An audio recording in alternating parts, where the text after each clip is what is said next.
how they lifted those stones, how they brought them up to that level. I think we're looking again at a lost technology. This thing is just a gigantic mystery. After several attempts, they were unable to demonstrate how this would be done. Throughout history, there have been mysterious structures that seem impossible to explain. How gigantic stones were moved into place as if by magic. From this weird underwater rock structure in Japan that looks like an abandoned city to a series of massive coffin-shaped boxes in Egypt, these odd formations continue to puzzle experts. What were they for, and who built them? Let's start with this mysterious building that scared even scientists, the Temple of Era. If there is one place that will give you a shiver just from looking at it, it's this temple in Syria. The ancient temple known as Endara has a mystery that's been puzzling people for thousands of years, and it all starts with a couple of massive footprints right at the entrance. We are not talking about normal-sized prints either. These things are enormous, and no one can quite agree on how they got there. For over 3,300 years, these footprints have been part of the temple, and their origins, well, that's up for debate. Some experts argue that the people who built the temple also carved the footprints. Why? To show the gods entering the temple and moving toward the inner sanctum, a sacred place where you would go to pray to that specific god. It's a pretty grand way of saying, the gods were here. Then there's another idea floating around. Inside the temple, there is a carving of a goddess, Ishtar, the goddess of fertility. Some people think the temple was made for her, and the footprints belong to her as she stepped into the sacred space. But others aren't so sure about that. They say the Assyrians, who showed up much later, could have added her image. So maybe those footprints don't belong to her after all. On top of all that, you've got local legends spinning a whole different tale. Some say a giant god with clawed feet left the marks, while others believe the temple builders were giants themselves. And there are stories claiming these giants actually lived in the area back in the day, which, according to the believers, makes those footprints all the more legit. Despite all this ancient history, the temple faced a new kind of threat not too long ago.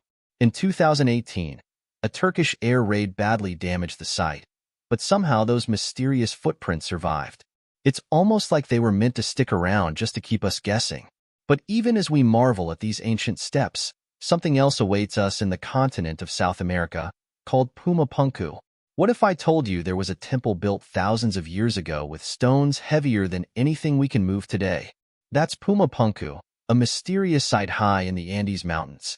This weird-sounding place is part of an ancient temple in Bolivia, and it holds more mysteries than your average history book lets on.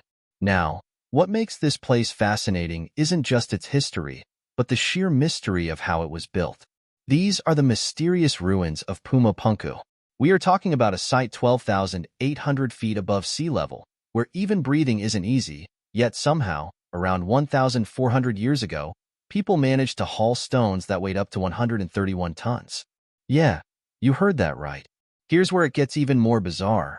There are no trees up there, which means they didn't have wooden rollers to move these massive rocks like people did in other parts of the world. So, what was their trick? Maybe they had some kind of forgotten technique, or who knows, maybe something stranger. And the engineering. These ancient builders weren't just slapping stones together. The blocks at Pumapunku are carved with perfect precision. Everything is so precise, so perfect, that you wonder how any of this was even possible. We are talking about cuts so clean and shapes so exact it's like the stones were sliced by a laser. And the immense size of these blocks is incredible. Oh, and did we mention some of the stones are magnetic? Makes you wonder what kind of knowledge they had back then. But hey, before we start imagining time-traveling architects or ancient alien helpers, let's shift gears to another mind-blowing wonder known as Masuda-no-Inafune. In a small village in Japan, there are massive, mysterious stone structures scattered around that make you wonder if the past was as simple as we think. This village, Osaka, has its roots going back to ancient times, around 250 AD. Among the 20 strange stone structures there, one stands out more than the rest. It's called Masuda-no-Inafune, or as some like to say, the rock ship. I mean, I've never seen anything like it. It's not some small boulder either. The thing is 11 meters long, 8 meters wide, nearly 5 meters high, and it weighs 800 tons. Good luck trying to figure out how people back then even moved it. Now, nobody knows what these structures were for. Some people guess that Buddhists might have carved them. Given that the area is filled with shrines and temples, it seems like a good guess. But there's one problem. This rock ship doesn't look anything like the usual Buddhist architecture. It would actually predate Buddhism in Japan, so it wouldn't have anything to do with Buddhist temples, right? So, what's the deal with this giant stone sitting in a village that's been around for over 1,000 years? Was it part of some forgotten religious ritual, or was it meant for something completely different? Your guess is as good as anyone's, really. But whatever the answer, the mystery of Osaka still stands, just as solid as these massive stones. And then there's the city of Nanmadol. I was born here, but every time I come up here, I'm always amazed. Sometimes history throws us a puzzle that makes us rethink what's possible, and Nanmadol is one of those puzzles. It's an ancient city, long abandoned, sitting quietly on a lagoon near Pohnpei's shoreline. The place is a maze of about 100 man-made islets spread over 150 acres. That's big enough to fit over 1,000 people comfortably. But the thing is, it was built using only massive stone columns, without any mortar holding things together. Historians have scratched their heads over this one. They believe Nanmadol was a hub for the Sotaler chiefs, who used it to keep an eye on their rivals. Instead of letting people stay in their own districts, the chiefs made them live in the city where they could be more easily controlled. Smart move, if you think about it. But how they built it is another question entirely. After several attempts, they were unable to demonstrate how this would be done. Some stories say giant birds carried the basalt columns into place.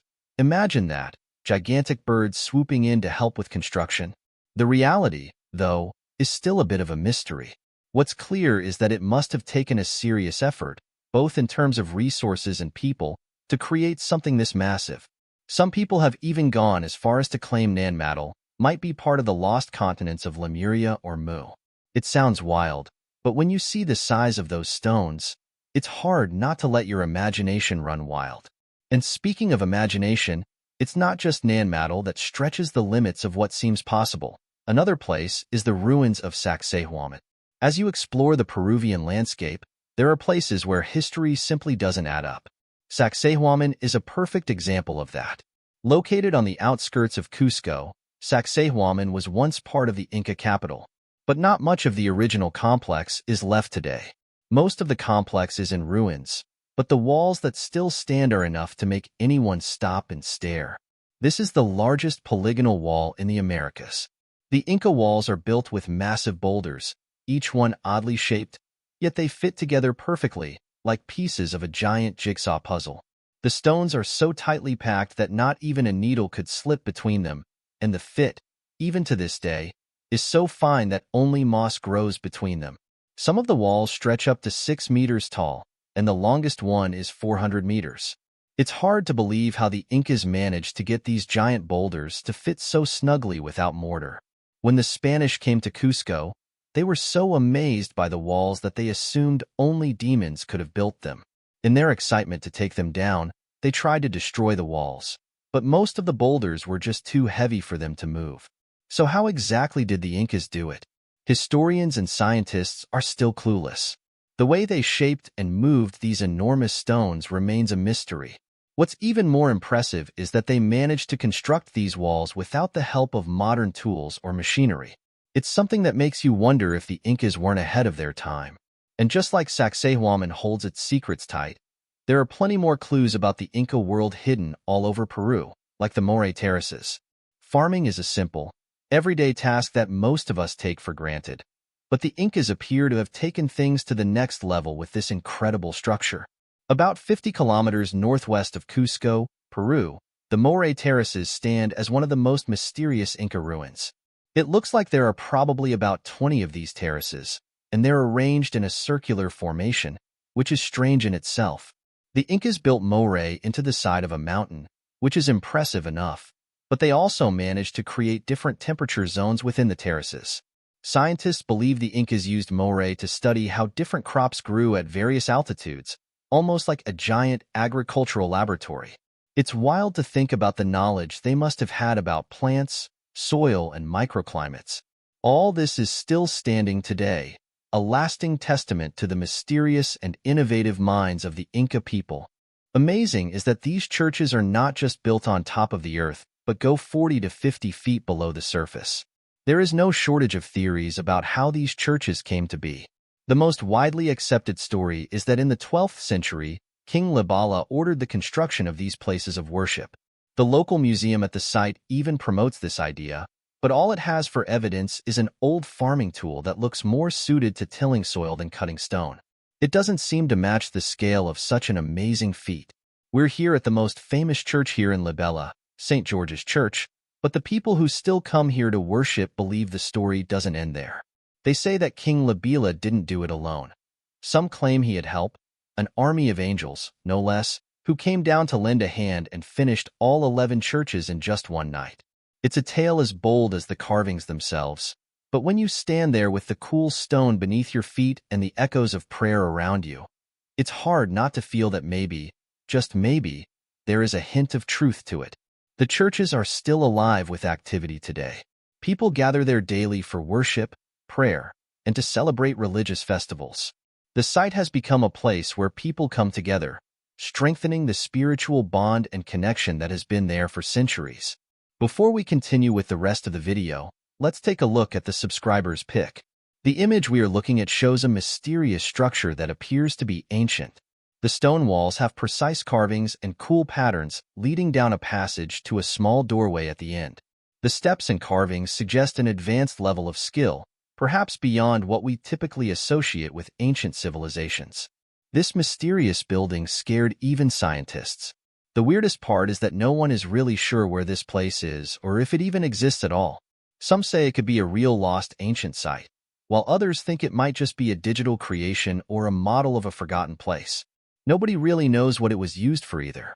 Was it a place for rituals, a clever way to store water, or something else entirely? What do you think? Could this be a hidden piece of history, or just a big mystery we're never going to solve? Share your thoughts in the comments section. Borobudur. Not every ancient wonder gives up its secrets easily, and Borobudur is no exception. Even today, this massive temple in Indonesia keeps plenty of mysteries locked behind its stone walls. Built over 1,200 years ago, it's the world's largest Buddhist temple, yet nobody really knows why it was made or who exactly called the shots. It's as if the Shindra dynasty, who historians believe were behind its construction in the 8th century, built Borobudur only to abandon it right after that and leave everyone guessing.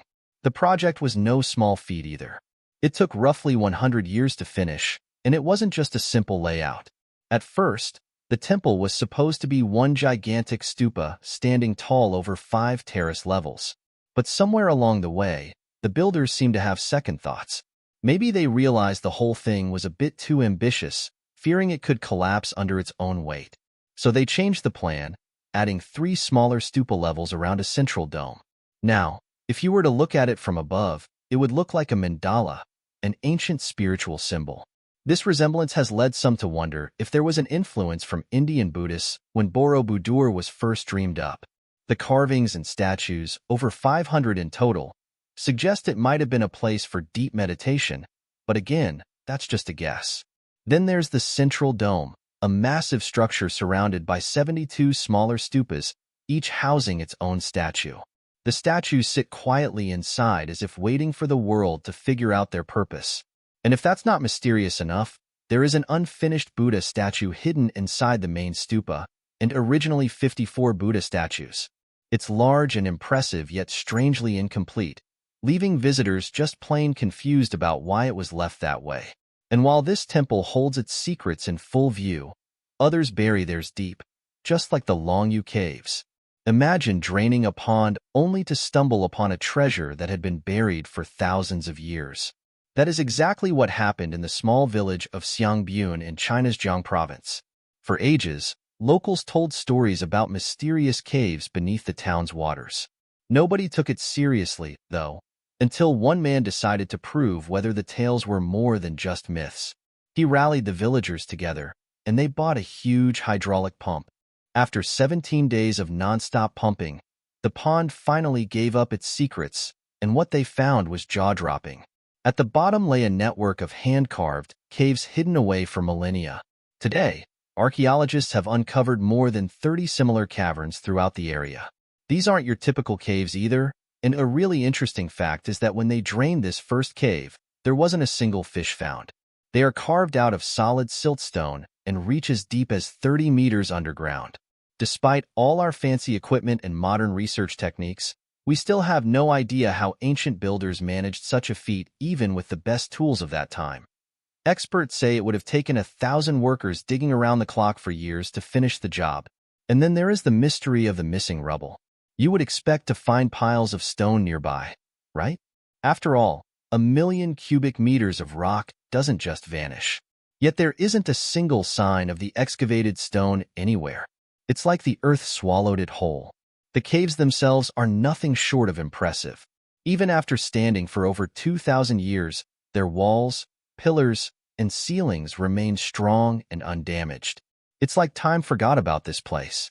The real puzzle, though, is figuring out why they were made in the first place. Some experts suggest they could have been used as storage for grain or natural resources. Others think they might have served as royal ritual sites, shelters from invaders, or even ancient observatories for studying the stars. No one really knows for sure, and each new theory only adds to the mystery. Draining a pond to uncover ancient history is one thing, but trying to solve the secrets behind it all is a whole other story. Funny how the past can seem so close, yet its secrets remain just out of reach. Next up is the Gosek Circle. There is an ancient secret hidden in the fields of Germany, and it's older than the pyramids. Known as the Gosek Circle, this mysterious site dates back to 4,900 BC and was used for a couple of centuries. At first glance, it looks like a massive ditch about 75 meters across, but there's much more to it than a simple ring in the ground. The structure has 2 wooden palisade rings with carefully placed entrances.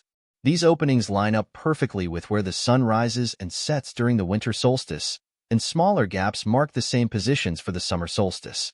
Because of this, some archaeologists think it might be the oldest solar observatory. The idea is that ancient people used it to track the sun's movements. But not everyone is convinced. Just mapping out the solstice points doesn't make it a full-blown observatory. Some experts say there is nothing else in the circle that clearly says, hey, I'm a giant sundial, but if it wasn't for stargazing, then what exactly was it for? Well, this is where things get a bit darker. The local group that looks after the Gosek Circle suggests it was used for human sacrifice. It's not just a wild guess either. Archaeologists have found bones there, human bones with cut marks on them. There is also evidence of ritual fires, which could mean some spooky ceremonies took place here. The fact that a structure from so long ago shows such precise knowledge of the sky has really puzzled scientists. How could people who lived before written history have figured out something so advanced? It's a question that doesn't have a clear answer, but one thing's for sure. This ancient circle is far from just a pile of dirt. Well, just like the builders of the mysterious circle, another civilization was reaching for the stars in a different part of the world, the Moai. There is a tiny island in the Pacific that is home to giant stone heads which have puzzled historians for centuries. How did they move these? Because you're talking about tons and tons, and you don't have the modern equipment. It is known as Easter Island, or Rapa Nui, and it is here that the Moai stand like silent giants, watching over the land. The Moai are impressive figures, carved from single blocks of stone with oversized heads making up about 38% of their height. These statues are like the ancient ancestors of the island, frozen in time. Almost 1,000 Moai were crafted and moved around the island, while a similar number still rest at Reino Raraku, the quarry that supplied most of these impressive structures. One of the most remarkable Moai, named Paro, stands at 10 meters tall, which is about the height of a 3-story building. It weighs around 82 tons, which is heavy enough to make anyone's back hurt just thinking about it. But the heaviest recorded Moai is even more jaw-dropping, tipping the scales at 86 tons. And then there is an unfinished statue which, if completed, would have reached a height of 21 meters. That's over 69 feet tall, and would have weighed between 145 to 165 tons. When European settlers first arrived, they found the Rapa Nui people in a tough situation, sick and struggling to survive. It's hard to wrap your head around how these folks, who were struggling just to survive, managed to build such gigantic statues. It's no wonder people have all sorts of theories about how the Moai were created. Some think the Rapanui must have had help, whether from neighboring cultures or, as some like to imagine, visitors from beyond the stars. While those ideas might sound far-fetched, you can't help but wonder how they pulled it off. Something else that will make you question what is possible is the Yonaguni Monument. Some places are so odd that even experts can't agree on whether they were built by humans or formed by nature. One such spot is the Yonaguni Monument, sitting quietly beneath the waters off the coast of Yonaguni, a small island in Japan. This underwater formation looks like a lost city, with columns, platforms, and even a massive pyramid all stuck to the seabed. A lot of people argue that this monument is just a weird natural formation.